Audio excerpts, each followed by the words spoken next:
Hello बच्चों, let's read the following question. From the top of a cliff, a person uses a slingshot to fire a pebble straight downward.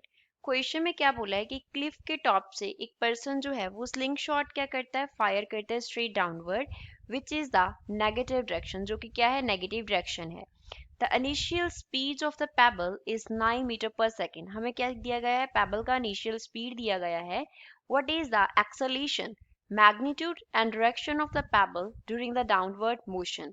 Downward motion के during acceleration का हमें क्या बताना है, magnitude and direction बताना है जो उस पेबल पे एक्ट करेगी. कितनी होगा, 0 metre per second square, 9.8 metre per second square downward, 9.8 metre per second square upward और 1.1 metre per second square upward.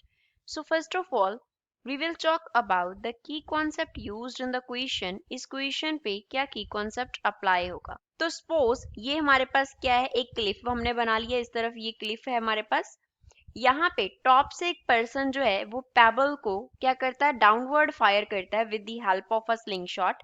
तो वो जो डाउनवर्ड पेबल आ रहा है तो उस पे जो फोर्स है वो क्या करेगा, एफ डाउनवर्ड डायरेक्शन में एक्ट करेगा, that is due to gravity. Gravity की वजह से उस पे डाउनवर्ड फोर्स एक्ट करेगा.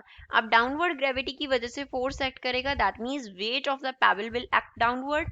तो हम क्या लिखेंगे कि जो बॉडी पे फोर्स लग रहा है वो किसके इक्वल लग रहा है, उसके वेट के इक्वल लग रहा है. तो फोर्स लग कितना रहा है, m इंटू ए होता है हमारे पास. m जो है वो क्या हो गया, बॉडी का मास हो गया.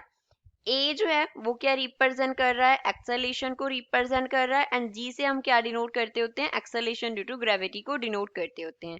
तो m में किसके इक्वल आ गया, m g के इक्वल आ गया. m से m कैंसिल, तो एक्सेलेरेशन इक्वल आ गया g के. सो जो एक्सेलेरेशन होगा, बॉडी का नेट एक्सेलेरेशन होगा उस पेबल का, वो किसके इक्वल होगा, that will be equals to acceleration due to gravity. वो एक्सेलेरेशन ड्यू टू ग्रेविटी के इक्वल होगा, ड्यू टू ग्रेविटी. तो एक्सेलेरेशन ए किसके इक्वल आ गया, 9.8 मीटर पर सेकेंड स्क्वायर. जी का वैल्यू होता है हमारे पास. एंड ये किस डायरेक्शन में एक्ट कर रहा है, इन द डाउनवर्ड डायरेक्शन. तो गिवन ऑप्शन में से बी इस क्वेश्चन का करेक्ट आंसर है. I hope you understood well. Thanks.